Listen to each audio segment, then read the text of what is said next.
the first pick onto the blue side. Really needs to pay off here for Aurora. Renegade has to be somewhat like Perks, aggressive. Matilda, not just be defensive. Of course, like game number 4, what happened with the Minotaur. Again, you can't blame them because Carl TV had the Suyo. They were aggressive as possible. So let's see how this boils out. Renegade number 1 in first bloods drawn among all roamers. Among all roamers. So if anything, Perks had to watch Renegade. Literally the hitman. Play this Matilda.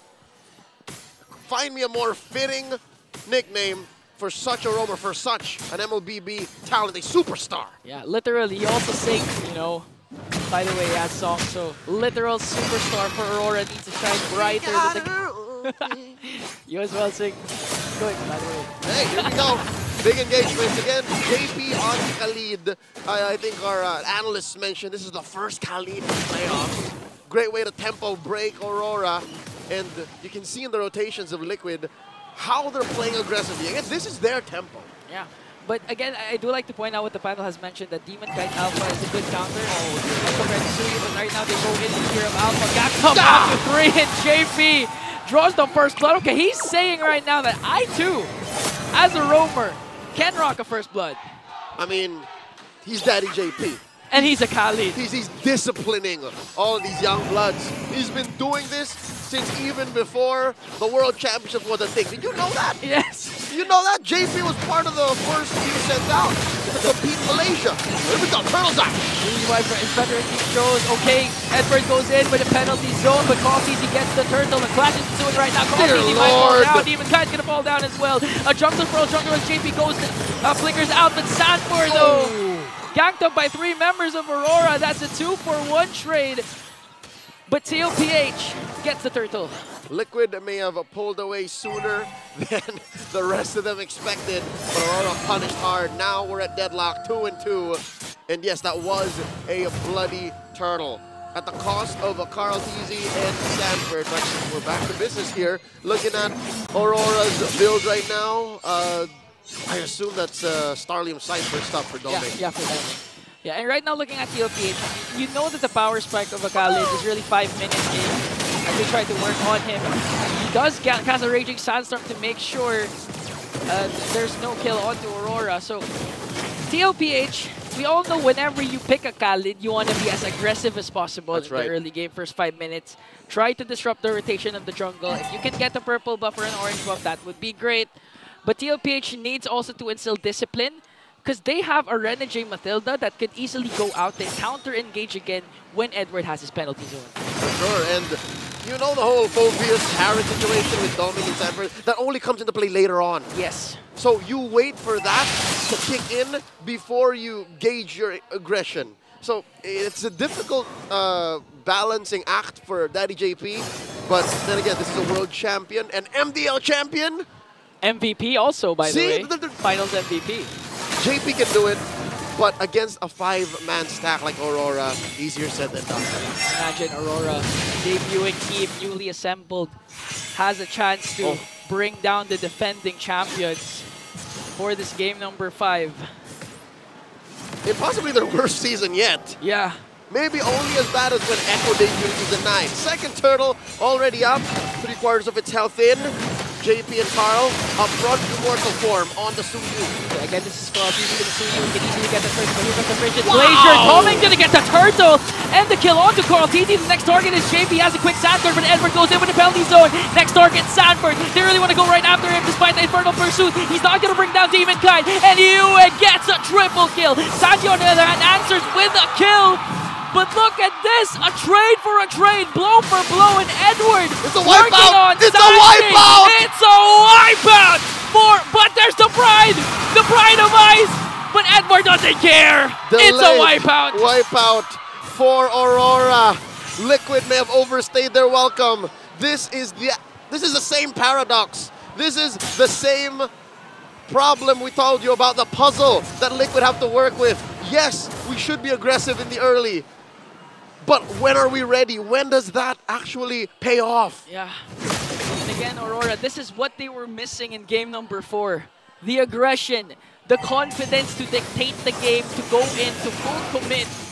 And in that sequence, they weren't afraid to go in. Aurora, after Game 4, in the opening minutes of Game 5, they woke up. They is awaked. They awake. They're now ready to go head-to-head with the defending champions. Again, we have to commend Edward with a beautiful penalty zone. Despite the frigid glacier of Sanji actually connecting to a lot of members of Aurora, they still save that penalty zone for the counter-attack. And now, the delayed payoff, the conversion from Aurora. They took this patiently, and they've now demolished the very first turret of the game. Quick look at the items. You can see the Stardom Scythe and the, oh wow, the Feather of Heaven already built up on Doming, while you can see here, Benny Cutie slightly behind. Yeah, you can expect this. Again, this is a Harriet. Despite, that's what makes it more better or more outstanding, or because Doming more impressive there. Because there's a Phobius on the opposing team, and despite that, you're still able to do that. You haven't died yet. 1-0-4. You even got the turtle as Aurora works on the turtle. Okay, let's see if Mlbb will try to contest, but Edward is really as aggressive as he can be. Demon Kite secures the turtle. Raging Sandstorm for JP just to walk away. But the circling eagle will be enough for Aurora to take that purple buff away from Carl. Carl got it still. Carl got it still. But at the cost of so much. Aurora are bullying them. Yeah, you're sending them back even in their own jungle, JP! You're even forcing JP to use a Raging Sandstorm defensively to escape. That's not a good sign if your Mpl-Ph and Aurora works on the mid lane turret, and they will bring it down successfully. So many picks from Liquid should be doing better against Aurora. But the synergy and the from out of nowhere aggression that Aurora is showing is taking Liquid off of their footing. Yeah, and the catalyst for me, for the side of Aurora, is really Edward. Out of nowhere, the flicker penalty zone connecting onto 2, plus the aggressive Matilda again of Renegade. It's enough to push 40, Carl TZ out of a bush, and that already ruins Liquid's approach. Yeah, it was enough to force JP to use the Raging Sandstorm to back off defensively. And that's a non-starter. Carl TZ here finally built up his War Axe, but he's no longer as ever present in his jungle. Because again, these bushes are infested with Aurora members. Look at that. Demon Kite in that orange buff bush. They're marking their territories. They're saying this is ours. You can't just randomly walk into a brush without having that sense of urgency. What if there's one member of Aurora there? And what's difficult is Sanji has to throw out a skill to check, and this is a mid-range mage you're looking at, the Aurora. So she could as well have popped her passive, and then, only then, does Liquid have full information. Even Benny Cutie, sure, you could throw out a random skill, but you're at risk of being forced to use your Purify and your Entropy. So right now, the name of the game for TLP is as much as possible extend the game. Try to back on the fact that you have Benny Cutie that at any given moment towards the late game can deliver a huge Benny bomb with the Neta. And Aurora knows that, that's why they're trying to go for the Lord right away. Here we go, Lord now less than half health. Again, the penalty zone coming in from Edward. It's going to be a retribution battle, but they're forcing Carl TZ out of the picture as Demon Kite gets the Lord. No casualties, but Aurora extending their lead to 3K plus the Lord. It's not even a contest. There was no retry battle. Carl TZ couldn't even get in range of a fully charged Queller. That's how hard it was for Liquid to break through. But there was a long, slow push down bottom by Benny Cutie. So there's some consolation there for the Cavalry. 3K ahead, Aurora sitting at about 9 minutes and a half. It's difficult. There's nothing Aurora's letting Liquid through. Yeah. Whether defensively or offensively, Liquid have to play to Aurora. Yeah, they're really reactive right now. And as much as possible, if Sanji gets a huge frigid glacier, you see the battle club does not purify. That could easily turn things around for Mpl-Ph. But with the way Aurora is playing, it's hard to even land the frigid glacier. Exactly, because again, the whole casting animation of the frigid glacier is enough of a window for Aurora to reposition. Yeah. Especially they have Renegade again with the Matilda guiding wind is more than enough. That too! Okay, so Lord marching in the bottom lane. Low health though, so they're easily gonna burst it down. So their holy shields will be popped in the bottom lane. And let's see if Aurora will force something out again. Edward has been doing wonders with the flicker penalty zone, but discipline will instill for Aurora. Legend Zero has been phenomenal on this Terizla in the recent weeks that isn't actually slowed down in his appearances. Not for Edward. Right here, right now, this is the key pick. This is the game changer for Aurora Mlbb. Looking at the items right now, about 800, 700 between Benny and Doming. And, all right, say what you will about Carl TZ struggling, but at least his farm is still slightly higher. Yeah. But is that enough, though? Is that what you need as the Suyu? He just built his Sea Halberd. Is that going to be enough to pop Renegade? Well, at this point, that's better. That's not the worst situation. It's more than... I see nice. the worst situation already. What's the worst situation? Sanji.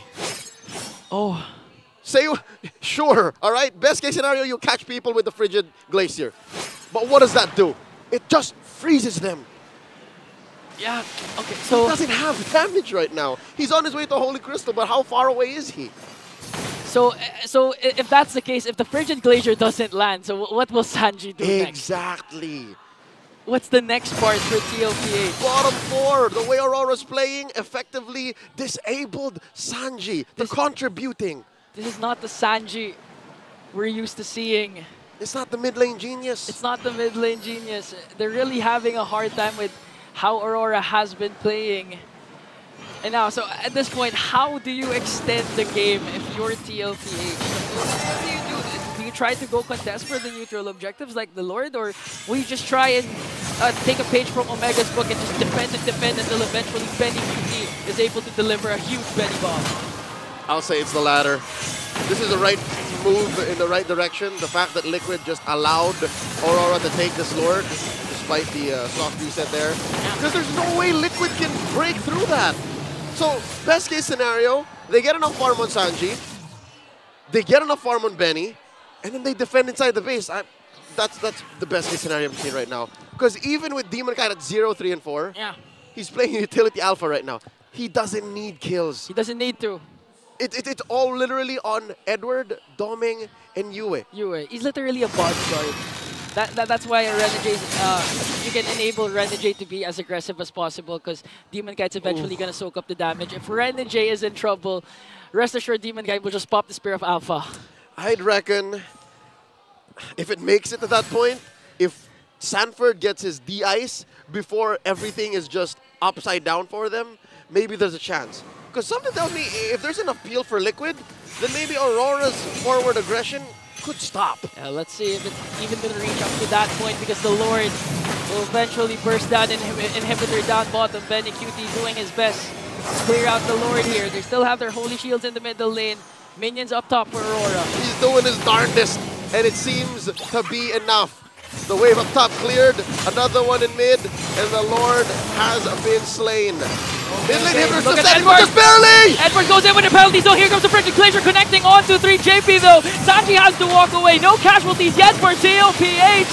But Aurora just out-sustaining the damage. The Pride of Ice will be casted and Domeng will bring down Sanji. That's one member down. Aurora on the verge of taking down the defending champions. Flicker still up.